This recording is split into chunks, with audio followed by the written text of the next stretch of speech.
de missionários se formando neste curso tão especial, porque no ano de 2004 Deus me deu a graça e o privilégio de estar aqui com a minha esposa para fazer este curso que tem sido muito útil para as nossas vidas ao longo de 2 décadas de ministério e 22 anos que sirvo ao Senhor.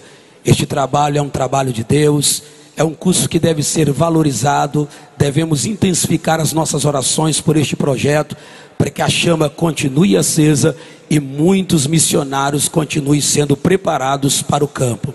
Deus nos deu a graça de percorrermos alguns estados e cidades do nosso país.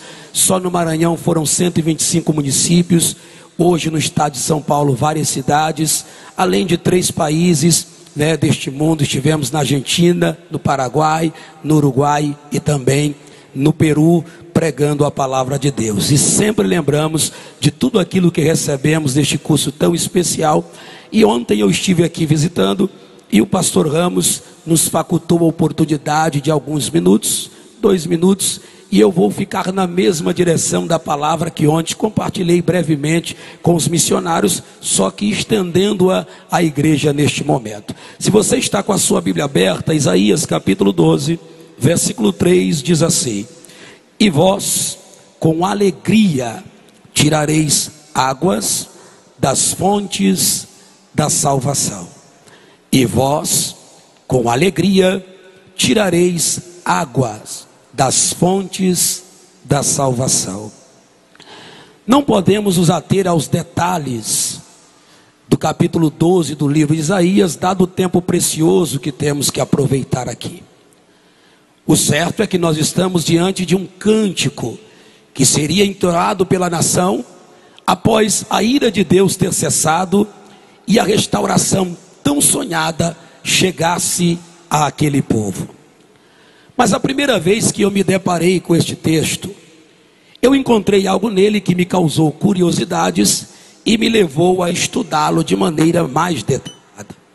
Se você observar ou se leu com atenção, a palavra fonte aqui nesse texto está no plural. E acreditando que poderia ser alguma alteração, dadas as muitas versões que existem, pesquisamos e observamos que todas as versões da Bíblia trazem nesse texto a palavra fonte no plural. E vós, com alegria, tirareis água das fontes da salvação.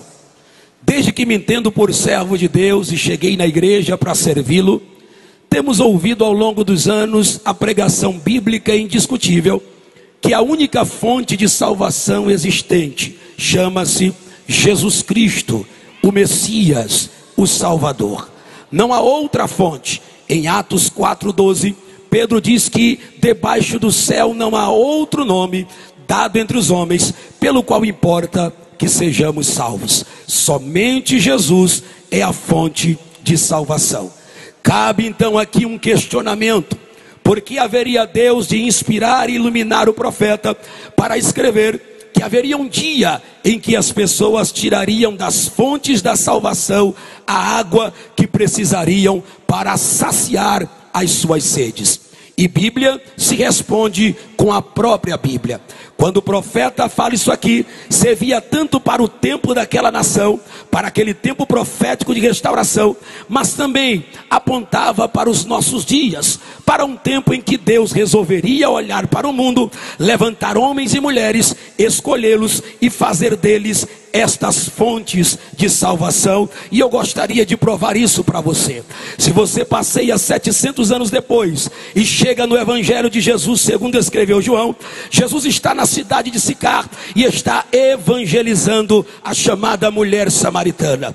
Quando lhe pede de beber, a mulher o questiona e Jesus diz a ela: mulher, se tu conheceras o dom de Deus e quem é que te pede, ele te pediria, tu lhe pediria e ele te daria água viva.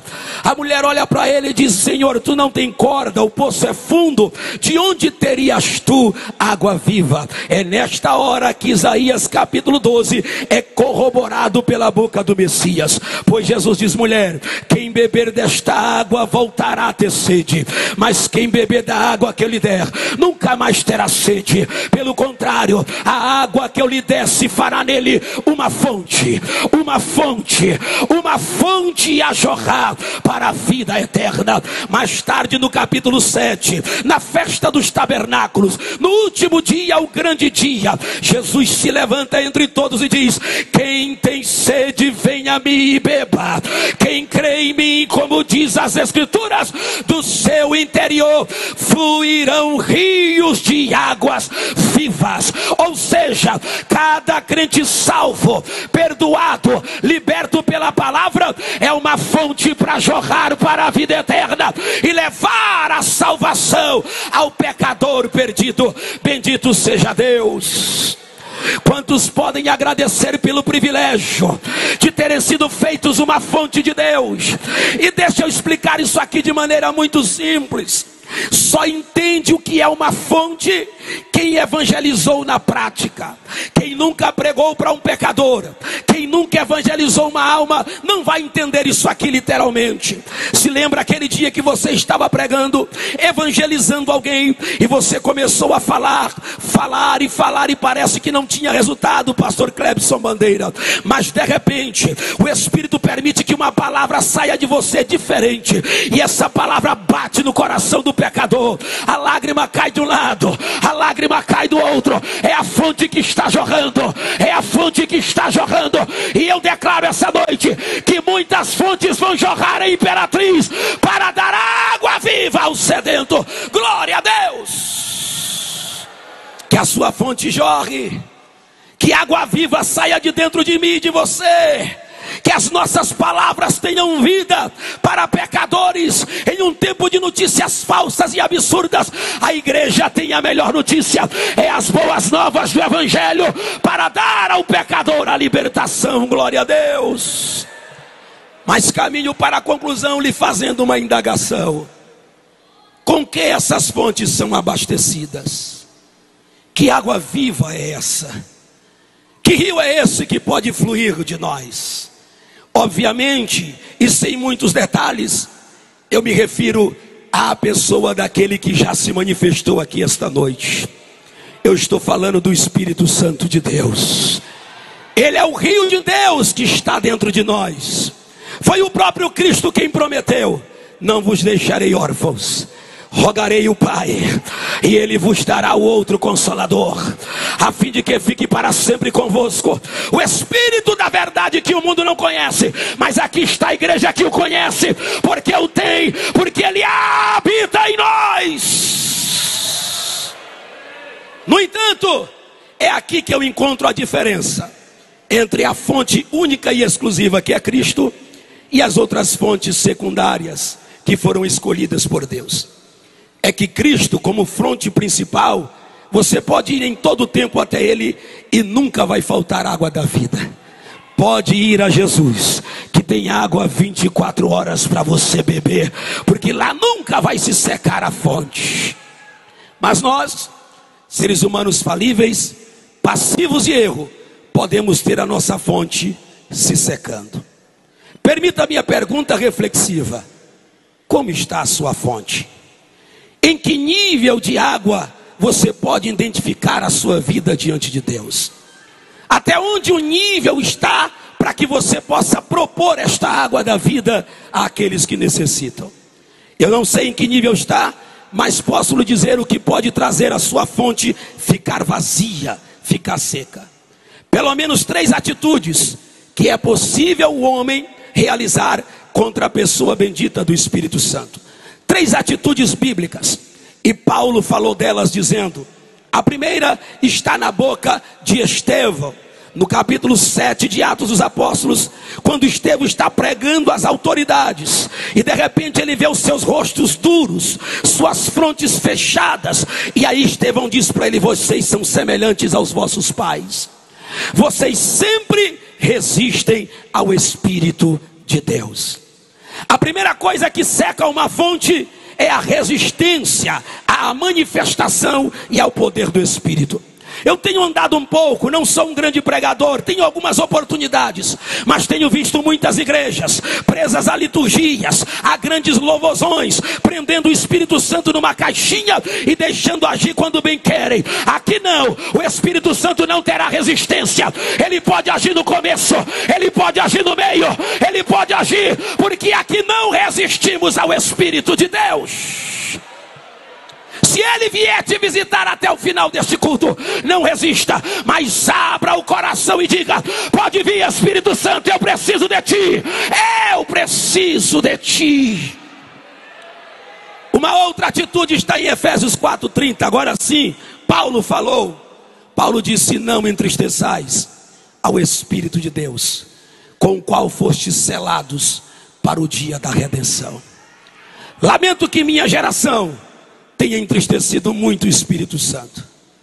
Lamento que muita gente, depois de um culto como esse, eu não desejo isso para você, mas eu falo de um modo geral, recebe tanto de Deus aqui e depois joga-se fora nas redes, naquilo que assiste, naquilo que ouve, naquilo que pratica e aonde vai.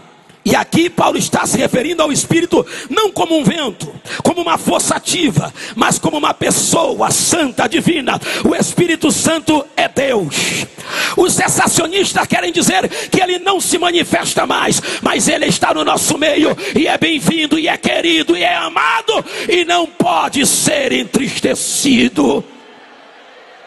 Sem querer colocar nenhum peso em você, eu lhe pergunto: o que você fez, o que você assistiu, o que você falou que entristeceu o Espírito Santo? Não entristeça ele, porque sem ele você não resiste. Sem ele você não permanece de pé. Sem ele você não caminha. Aos nobres missionários, sem ele não há missões. Mas quando o Espírito está alegre conosco, ele nos conduz, ele nos guia, ele nos leva e nos dá vitória, por causa da alegria que ele sente no relacionamento. Terceira e última razão porque uma fonte se seca. Uma fonte pode se secar porque muita gente tem feito o que diz 1 aos Tessalonicenses 5,19: e não apagueis o Espírito. É lamentável pensar, pastor Raul e nobres pastores à minha retaguarda, que há pessoas na igreja que já estão há meses, há anos, sem sentir a presença do Espírito e não fazem nada. Estão vivendo uma vida normal. Permita-me, eu não quero ser mais santo e nem sou mais do que ninguém. Permita, eu não quero espiritualizar mais do que ninguém. Mas não vale a pena sair da minha casa e vir para cá e não sentir a presença do Espírito Santo neste culto. Se for para ficar sem presença, tem outros lugares de entretenimento. Aqui é lugar de adoração e de receber a graça de Deus. Então, se veio para cá, não apague o Espírito, não apague o Espírito. Deixa a chama acesa e adore a Deus. Deixa eu ver quem quer que esta chama continue acesa na sua vida. Não apague o Espírito de Deus.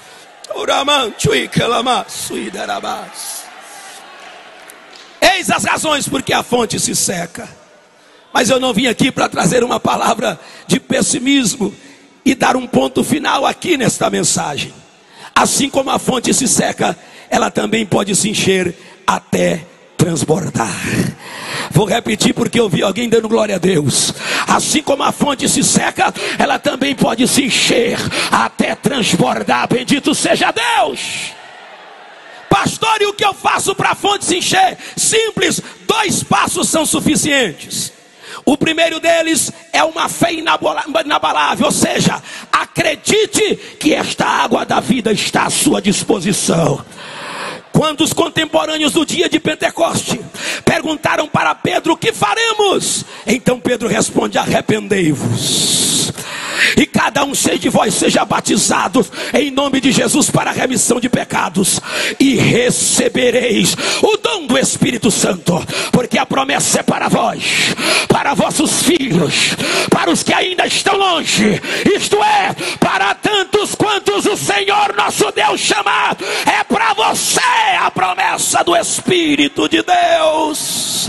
Quem aqui acredita ainda? Por gentileza, jogue a sua mão para cima. Não é para mim, é para Deus. E diga: eu creio e recebo. Eu creio e recebo. Enquanto creio e recebo. Recebe a graça de Deus.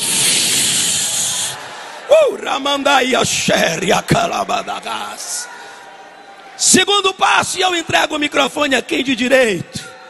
Além de acreditar, você precisa revelar a mais profunda sede por este Espírito. Uma sede profunda e tremenda. Agora olhe para cá, não perca isso. Eu não falo de qualquer sede. Por exemplo, a que eu estou sentindo agora, mas posso esperar um pouco mais. Eu estou falando daquela sede depois de um dia de um sol quente, de um calor profundo, e você não quer mais nada na sua vida a não ser tomar um gole de água. Mas isso não é suficiente. Vamos então para o livro poético dos Salmos, porque a sede que eu e você precisamos ter dele está revelada em 2 salmos tremendos. Primeiro, o Salmo 42. Olha a sede de quem quer Deus. Está escrito: como um cervo brama pelas correntes das águas, assim a minha alma suspira por ti, ó Deus. A minha alma tem sede de Deus, do Deus vivo e verdadeiro. Quando irei e me apresentarei ante a face de Deus? É um animal saltitante, correndo pelos desertos à procura de uma fonte de água. Deixa eu te dar uma boa notícia: não precisa mais procurar, você está no lugar certo. A fonte de Deus está aqui para te dar água. Beba, beba, beba da água da vida. E o segundo salmo é o 63. E eu sou apaixonado por este salmo, porque no afã de receber da água da vida, de ter a presença de Deus, o salmista diz: ó Deus, eu te busco ansiosamente, de madrugada te buscarei. Deixa eu dar uma pausa nessa palavra de madrugada, porque geralmente a gente pensa em meia-noite, 1 hora, 3 horas da manhã. Mas a expressão madrugada nesse texto significa o quanto antes, o mais rápido possível, sem demora. Então não espera terminar culto não. O quanto antes recebe, o quanto antes busca, o quanto antes beba da água da vida. A minha alma tem sede de ti, a minha carne te deseja. Até o corpo dele estava desejando a presença de Deus. Eu estou diante de fontes preciosas, e eu gostaria de fazer uma prova no final desta palavra. Dependendo da sua sede, é o que você recebe nesse exato momento da parte de Deus. Eu quero começar com aqueles que são batizados. Levante a sua mão, por gentileza. Quem é batizado? A partir de agora, nos próximos minutos, ao abrir a sua boca, não fale uma só palavra em português. Toda esta igreja adorando em línguas estranhas. Agora! Uramai Oxé, Uramando Iacé, Riacanchovega, Uramanderakai Oxé. Receba o batismo, receba o renovo, receba a cura. Seja cheio de Deus, seja cheio de Deus. Se quiser ficar em pé para adorar, adore a Deus. Quem quer mais? De pé comigo. Quem quer mais? De pé comigo. Quem quer mais da presença dele? Uramanchu yalamas, Uramakanda rasuideramas, Uramancho iquerracebria, Uramando iaquebria. Só mais 30 segundos adorando em línguas. Em nome de Jesus, receba agora.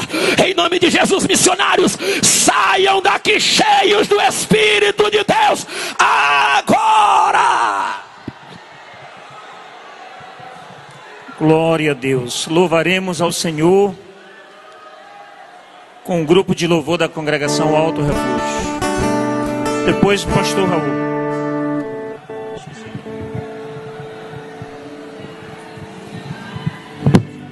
Glória a Deus.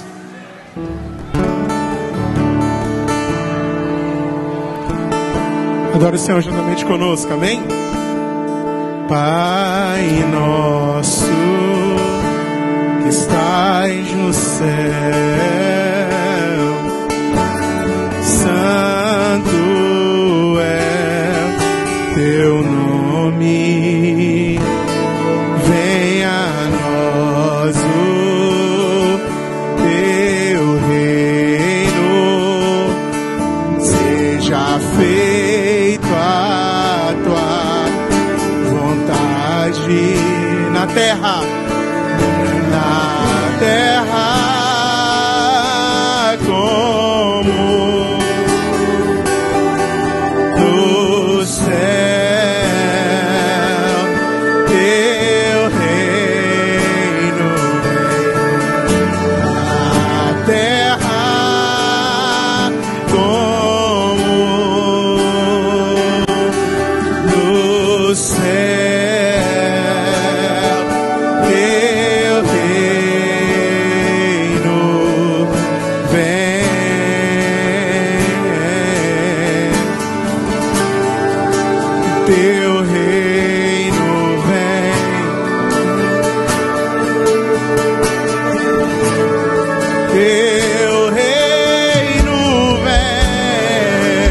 Deixa Ele te ouvir nessa noite.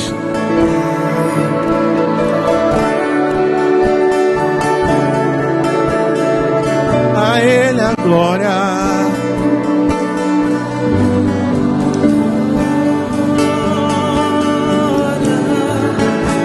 Para sempre, amém. Oh Espírito Santo de Deus, a Ele a glória, a Ele a glória.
Pastor Raul.